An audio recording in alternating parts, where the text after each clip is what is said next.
Muy buenos días, aprendices del curso de Derechos Humanos. Vamos a dar inicio al desarrollo del tema de hoy. Se trata de derechos humanos, civiles y políticos y los mecanismos de participación ciudadana, rendición de cuentas, control social y veedurías.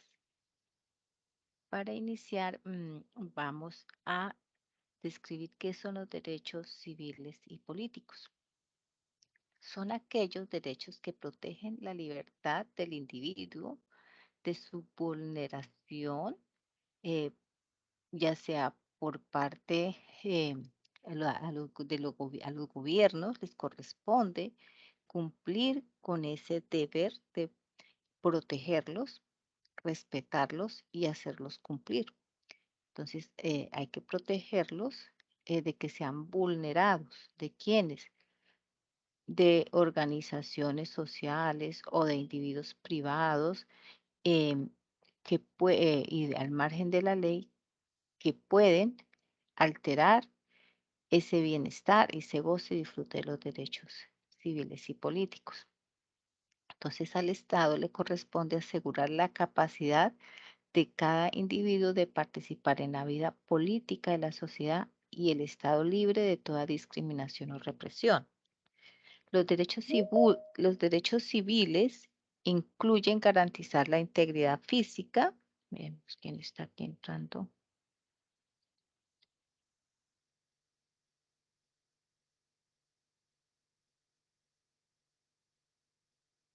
Los derechos civiles incluyen garantizar la integridad física y mental de las personas, su vida y su seguridad, y la protección de toda discriminación en base a la raza o al género o a la nacionalidad, al color de su piel, a la orientación sexual, etnia, religión o discapacidad, y los derechos individuales tales como la privacidad, la libertad de opinión y conciencia, de palabra y expresión, de religión, de prensa, de reunión y de circulación.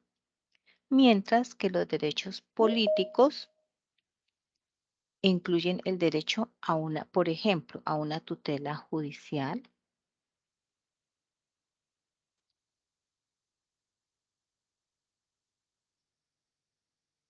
em, y que sea efectiva, tales como los derechos del acusado, entre ellos también el derecho a un juicio imparcial, el debido proceso, el derecho a solicitar resarcimiento, comprensión legal y los derechos de participar en la sociedad civil y en política, tales como la libertad de asociación, el derecho a reunión, el derecho a peticionar, el derecho a la defensa propia y el derecho al voto.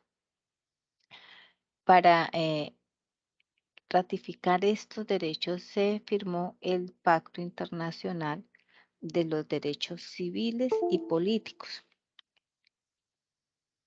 Este consta de varios artículos em, donde se garantizan las libertades fundamentales de las personas y su participación activa en la política, en la vida política y social.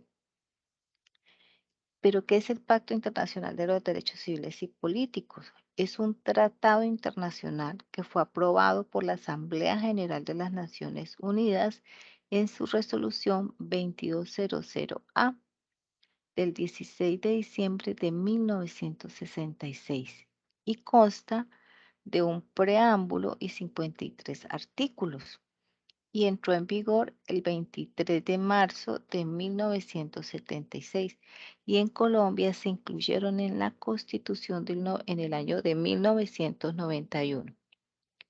¿Me permiten un momentico? Ya regreso.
Bueno, entonces, ¿me están escuchando? Por favor, ¿me confirman? Aló. Sí, señora, sí se escucha. Gracias. Discúlpeme un momento que tuve que contestar una llamada. Mm, bueno, entonces les decía que el pacto que apenas en Colombia se incluyeron estos derechos fundamentales en la Constitución del 91, o sea, casi 20 años después de que fue eh, ratificado, que entró en vigor este pacto. Bueno, les decía que 3 meses después de que se ratificara eh, este pacto, que fue en el año de 1976, fue ratificado por 35 estados y actualmente han sido ratificados por 173 países. Otros 6 estados lo han firmado, pero no han ratificado, y 18 países están totalmente al margen de este tratado. El Pacto Internacional de los Derechos Civiles y Políticos se desarrolló en dos protocolos facultativos. El primero, que fue aprobado conjuntamente con el pacto y establece los mecanismos internacionales de investigación y denuncia para contribuir al cumplimiento del mismo. Y el segundo, aprobado en diciembre de 1989 y vigente desde 1991, y está destinado a abolir la pena de muerte. Permítame, vamos a ver quién está tratando de entrar a la sala.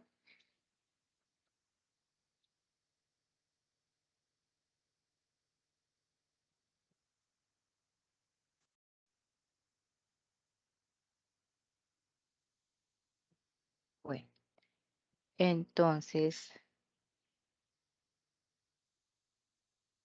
el pacto tiene varios, está conformado o estructurado de la siguiente forma. En los artículos 1 y 2 eh, hablan sobre el alcance de los derechos recogidos en la carta, así como de sus beneficiarios. Es una forma de introducir al tema, en el tema los lectores, y sirven como base para que se glosen los siguientes temas.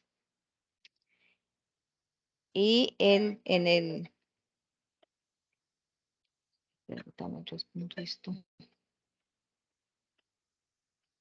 Y en los artículos 3 al 11 constituyen los derechos civiles em, relacionados con la persona, la libertad de presunción, inocencia y el libre desarrollo de su personalidad. Entre los artículos 12 al 17 son los derechos del individuo en relación con su comunidad.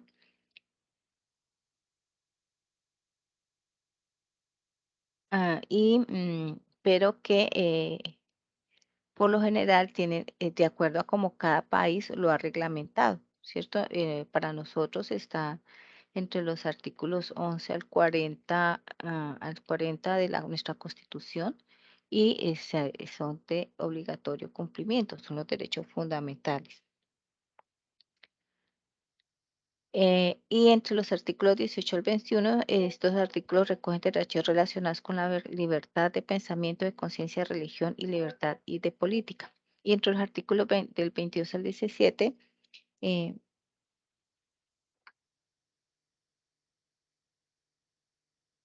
y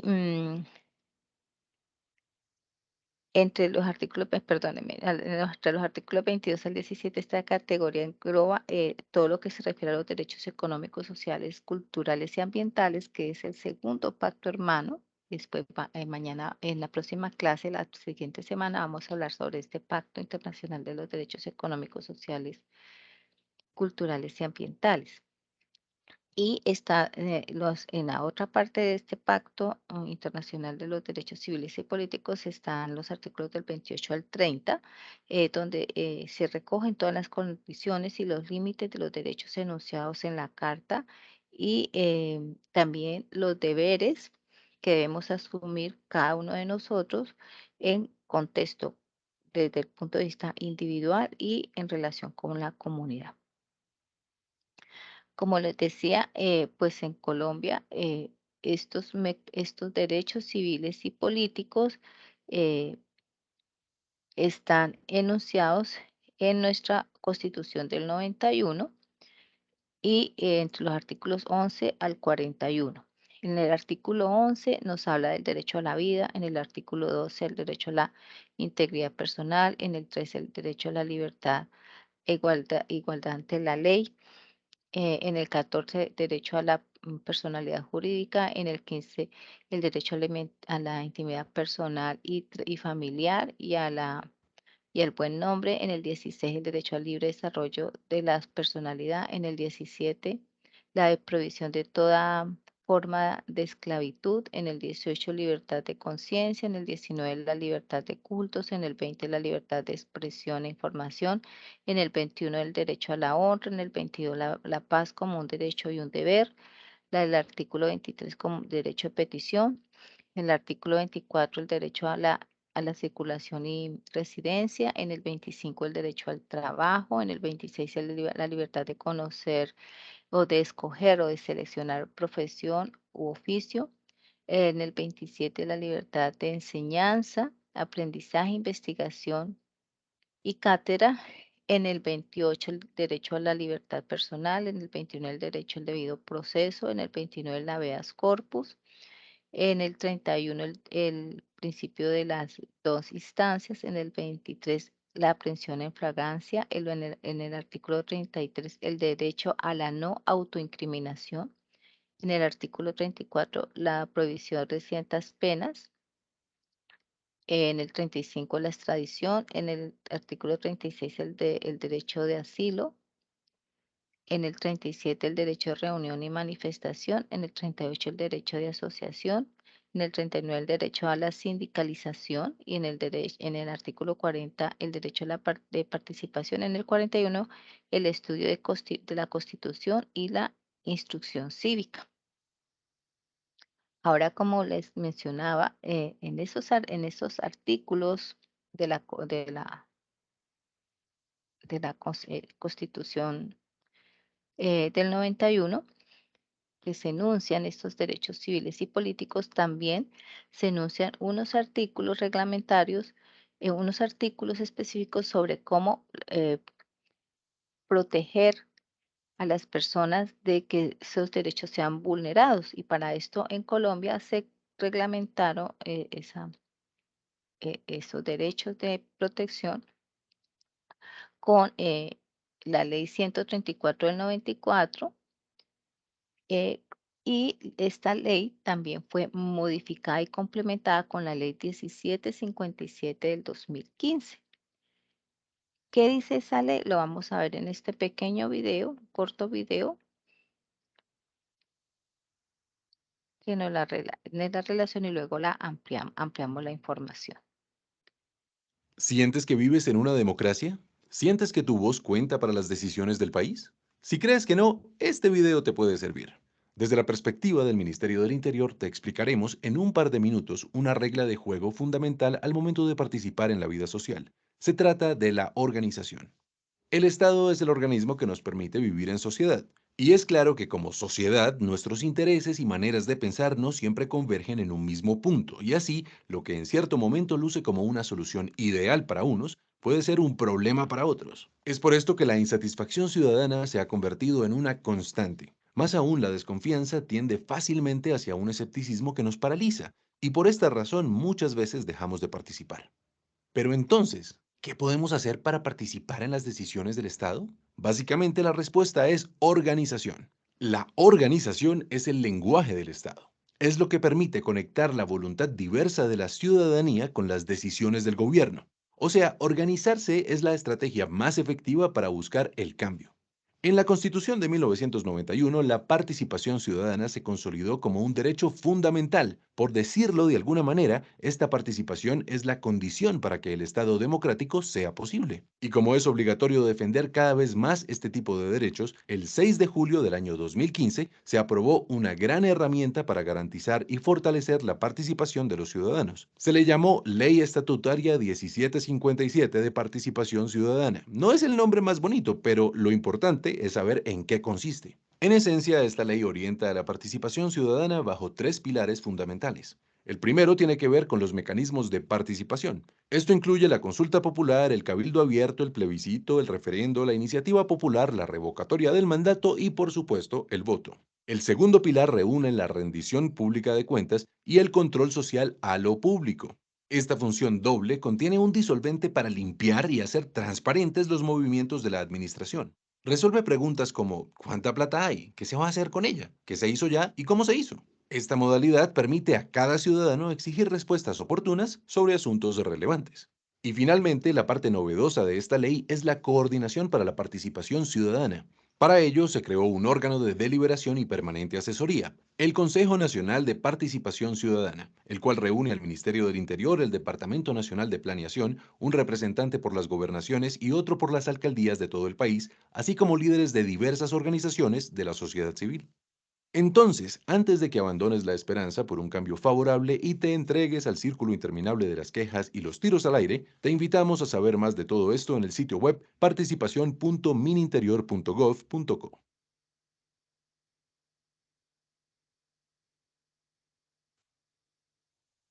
Bueno, entonces, como lo dice, esta ley es fundamental para hacer efectivos ay, se me perdió la presentación.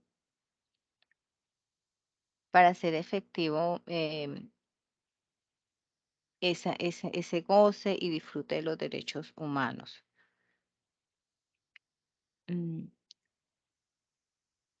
Entonces, a través de los mecanismos de participación ciudadana, que son los medios a través de los cuales se materializa ese derecho a- fundamental a la participación democrática y permiten la intervención de los ciudadanos en en la conformación, ejercicio y control del poder político. Y a través de esos mecanismos, pues también podemos reclamar cuando nuestros derechos civiles o políticos o los derechos económicos, sociales, culturales y ambientales sean vulnerados. Entonces, el gran objetivo de esta ley estatutaria 1757 es la de promover, proteger y garantizar todas las modalidades del derecho a participar en la vida política, administrativa, económica, social, cultural y también a controlar el poder político. Y a su vez también la misma ley regula la iniciativa popular, que son los mecanismos de participación ciudadana, como son la iniciativa popular y normativa ante las corporaciones públicas, el referendo, la consulta popular, la revocatoria del mandato, el plebiscito, el cabildo abierto y también establece las normas fundamentales por las cuales se regirá la participación democrática en las organizaciones civiles. La ley entonces lo primero que hace es definirnos qué es la participación de los ciudadanos en la vida pública y que ésta va más allá de votar para elegir un gobernador, un alcalde, un presidente o un senador o un diputado o un concejal, va más allá porque con la participación ciudadana que se ejercita o se hace activo con el voto, que no tiene valor, el voto es invaluable, por lo tanto, no lo podemos regalar ni negociar por nada, ni con nadie. Eh, nos hace, es la herramienta que nos permite tomar decisiones em, en asuntos públicos de diferente índole a nivel nacional. Permítame, yo quiero mirar.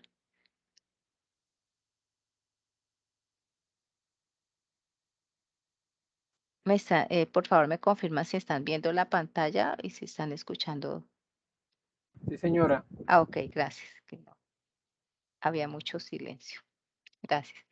Entonces, cuando participamos en esa toma de decisiones en asuntos públicos, pensando siempre en el bien común, tenemos varios temas de interés en los que debemos participar, por ejemplo, en servicios públicos o todos los bienes económicos del Estado, en influir en ante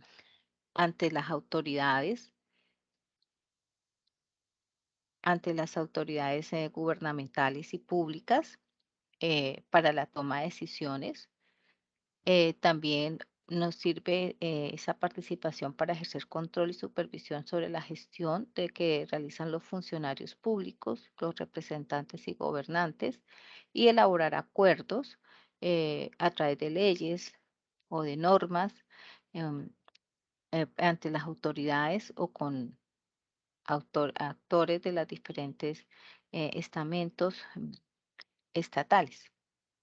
La participación ciudadana es un derecho, un deber y una oportunidad. Es un derecho porque tenemos el derecho a ser informados oportuna y claramente de cada una de las acciones de participación ciudadana que se están construyendo o que se van a ejecutar a nivel local, nacional o territorial.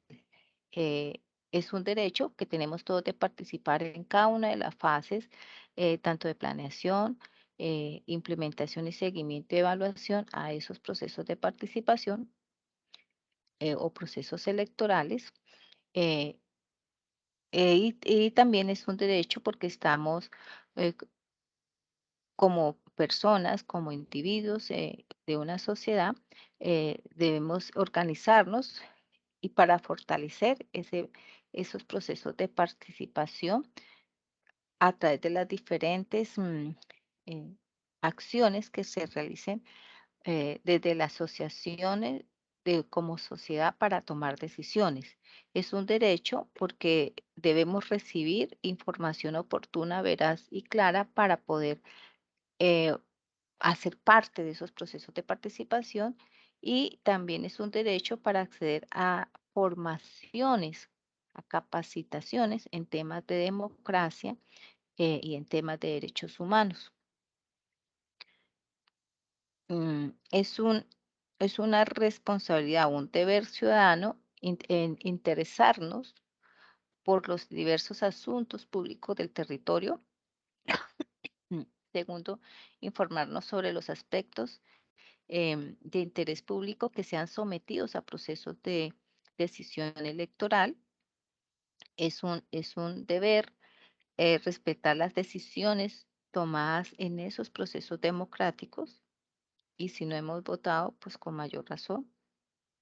Es un deber para el caso de las expresiones asociativas formales rendir cuentas a todas las autoridades de control, a todos los entes de control y a la ciudadanía sobre esos recursos que se invirtieron en esos procesos electorales. Y son unos deberes del Estado promover y garantizar, acompañar, proteger e implementar a las instancias de participación que se realicen a nivel local, territorial o nacional, regional o local o territorial, regional y nacional, y garantizar la participación ciudadana en todos los escenarios públicos, eh, dar información pertinente y oportuna y de calidad para fortalecer esas capacidades donde nosotros como ciudadanos tenemos la incidencia de tomar decisiones a través del voto, propiciar acciones pertinentes para el fortalecimiento de las capacidades de las entidades públicas que garanticen la participación, brindar asistencia técnica y acompañar a la cualificación de los debates ciudadanos y convocar de manera amplia y democrática a la ciudadanía para intervenir en esos procesos de elección democrática.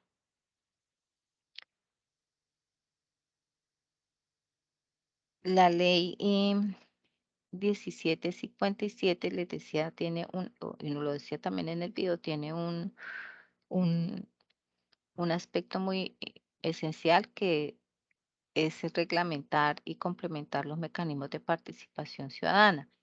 Hay unos mecanismos que son de origen popular y otros que solo los puede solicitar la autoridad o el Estado, las autoridades del Estado, y otros que pueden ser convocadas tanto por autoridad pública o, mm, o la ciudadanía general.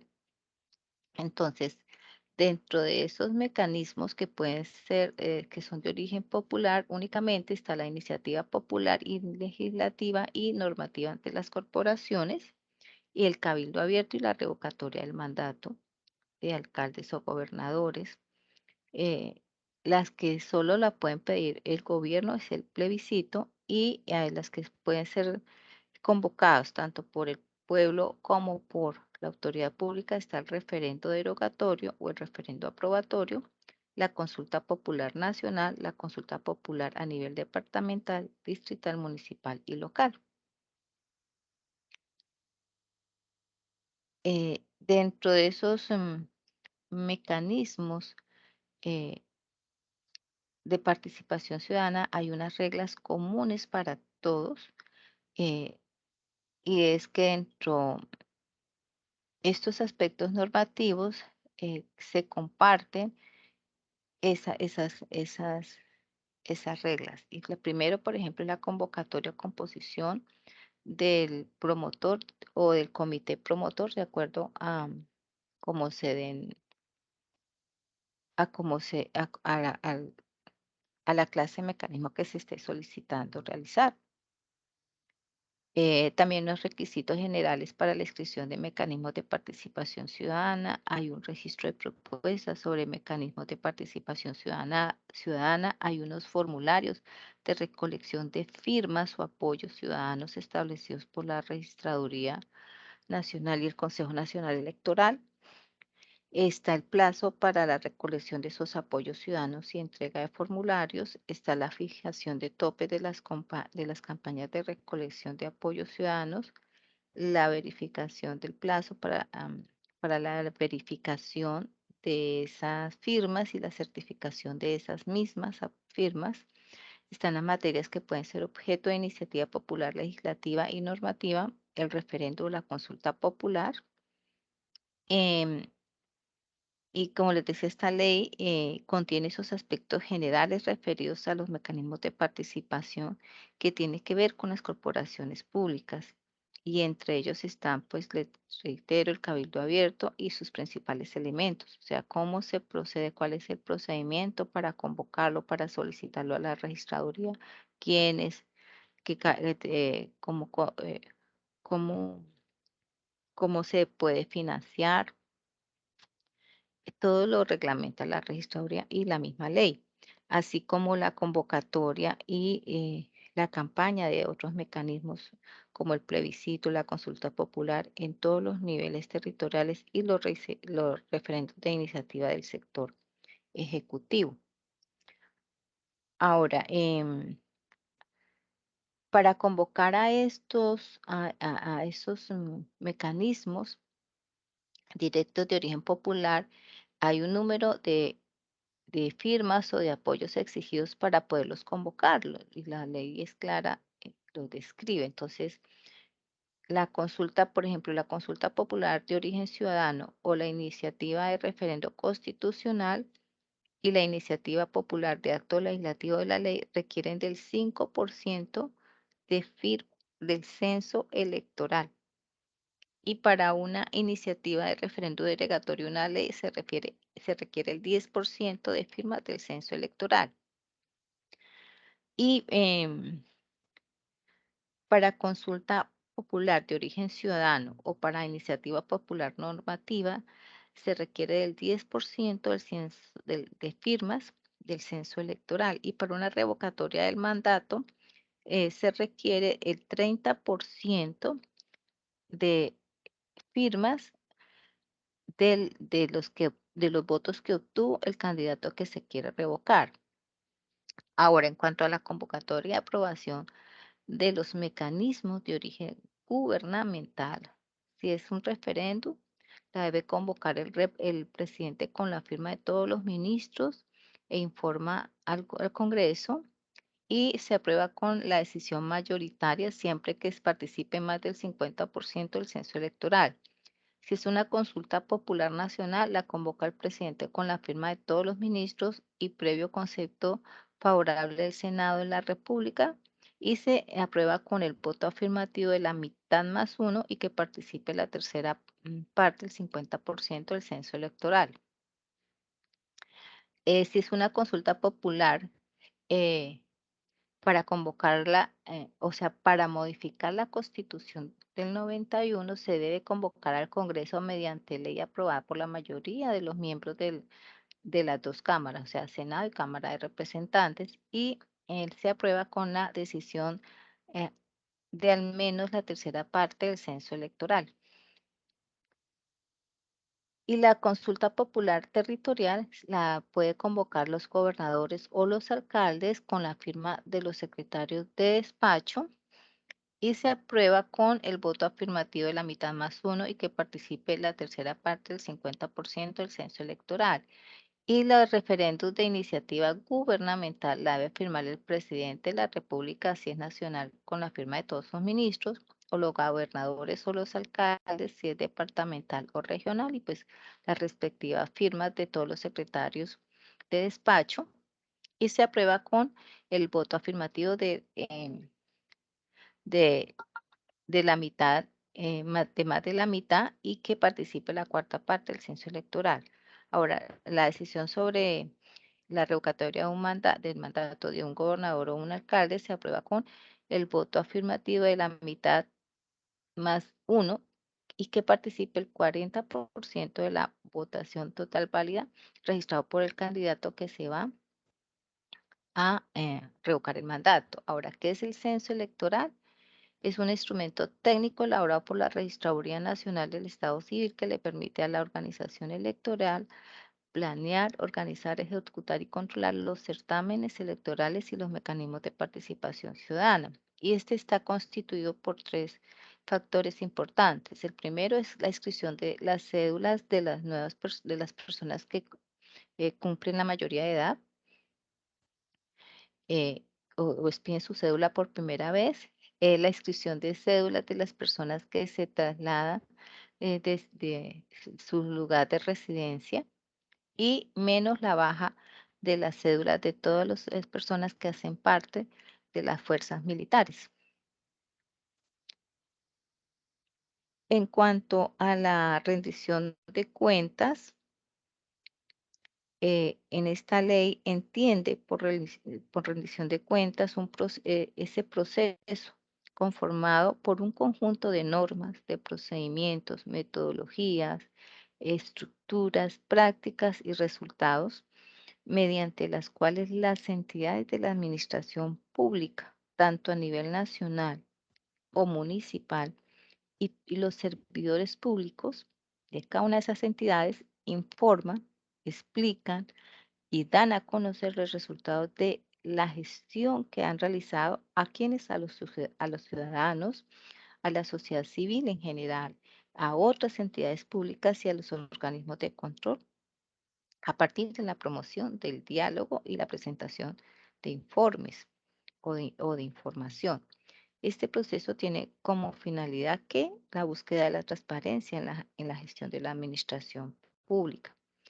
La rendición de cuenta tiene unas etapas. La primera es la de aprestamiento, donde se recopila, se organiza y se procesa toda la información que cada empresa ha desarrollado en un periodo de tiempo y a la vez se va capacitando a todo el personal de la entidad a cómo presentar esa información, cómo organizarla y cómo dar respuesta a las preguntas o inquietudes de los ciudadanos o de los órganos de control.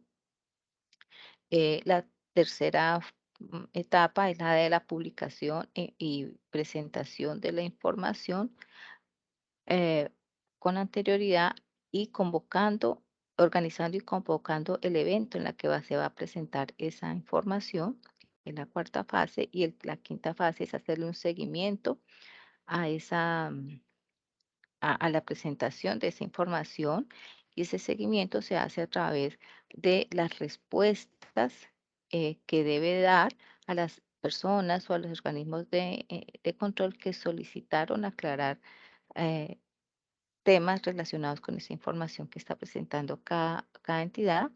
Y esas respuestas, que es la quinta fase, deben de darse por escrito y en el término de 15 días a esas preguntas que hicieron que formularon los ciudadanos en el marco del proceso de rendición de cuentas. Y esas respuestas también deben de ser publicadas en la página web o o en los medios de difusión oficial que tenga cada entidad. En cuanto al control social, a lo público, ese control social, ese es el derecho y deber de los ciudadanos a participar de manera individual o a través de sus organizaciones en redes sociales, instituciones en la vigilancia de la gestión pública y sus resultados. El control social tiene por objeto el seguimiento y la evaluación de esas políticas públicas y a la gestión desarrollada por las autoridades públicas y por los particulares que ejerzan funciones públicas. Aquí es importante tener en cuenta que el control social se puede llevar a cabo mediante, primero, veedurías ciudadanas o juntas de vigilancia o comités de desarrollo y control social de los servicios públicos domiciliarios, autoridades ciudadanas, instancias de participación ciudadana. Hay unos objetivos del control social y fundamentalmente son los de fortalecer la cultura de lo público en los ciudadanos y contribuir a la mejora de la gestión pública desde el punto de vista de su eficiencia. Son indicadores que se deben tener en cuenta, los de eficiencia, eficacia y transparencia, y prevenir los riesgos y los hechos de corrupción en la gestión pública.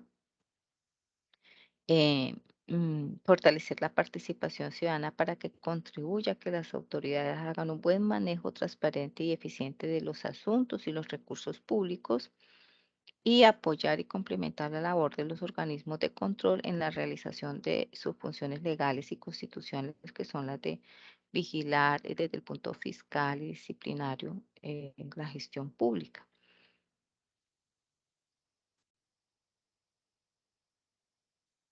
También la ley habla de unos presupuestos participativos.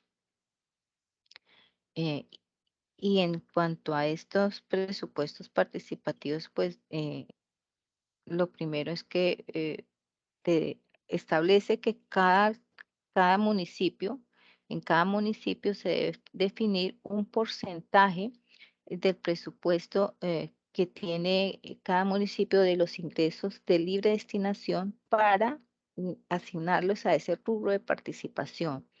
Eh, ese proceso de presupuesto participativo pues debe ser equitativo, eficiente, eficaz, transparente y busca pues fortalecer la relación o apoyar esos procesos de participación de la ciudadanía. Entonces, cada, cada municipio debe definir ese rubro del presupuesto con esos recursos de libre destinación para desarrollar esos procesos participativos que debieron haber quedado en el Plan Local de Desarrollo. Cada municipio, entonces, cuando se está desarrollando el proceso electoral de un alcalde o de un gobernador, ellos deben de presentar un plan de gobierno, un plan local de desarrollo. Este plan local de desarrollo debe tener estructurados unas estrategias, unos programas de participación de acuerdo a lo que viene del Consejo Nacional de Participación Ciudadana y el Sistema de Coordinación de Participación Ciudadana. Ellos deben asignar un presupuesto a esas estrategias que programen en su municipio o en su departamento, asignarles esos presupuestos y debe llevarse un control de esos gastos.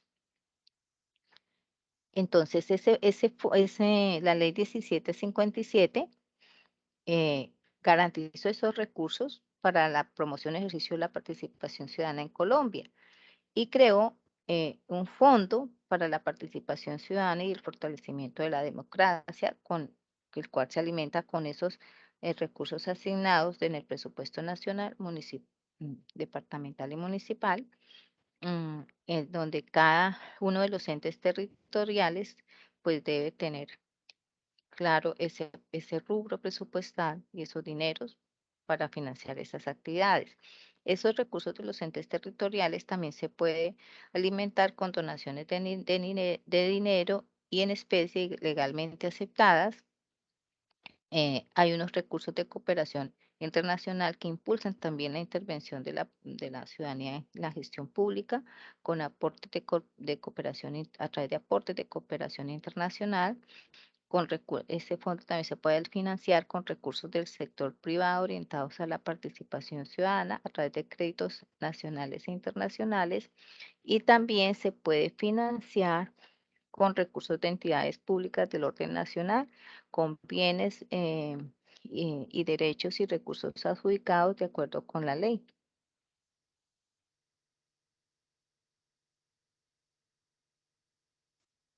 Mm, Bueno, y la otra parte importante de la ley es la creación del sistema para la coordinación em, de la participación ciudadana. Y entonces aquí pues se establece que en cada municipio, en la alcaldía, se debe crear una instancia, una oficina o un área o un funcionario que maneje esos procesos de participación ciudadana y de cuenta del gasto o del uso de esos recursos presupuestales de participación. Y ese dinero, esos recursos, esos gastos deben de ser invertidos en actividades que fortalezcan las capacidades organizacionales o democráticas se organicen en cada municipio o en cada departamento o a nivel nacional para realizar procesos democráticos, ya sean de mecanismos de participación ciudadana que se requieran para reclamar ante una vulneración de derechos humanos o ante la necesidad de tomar decisiones para mejorar la calidad de vida de todas las personas. Este es el tema de hoy. No sé si alguno de ustedes quiera complementar, tenga alguna pregunta, inquietud,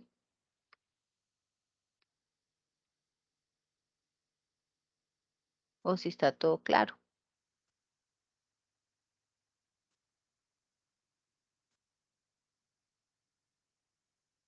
¿Todo claro? Ángel, Carol, Erika. Bueno, no recibo respuesta. Espero que el tema haya sido de su interés y los espero la próxima semana para hablar sobre los DESCA y el Sistema Nacional de Participación Ciudadana. Que tengan una feliz tarde.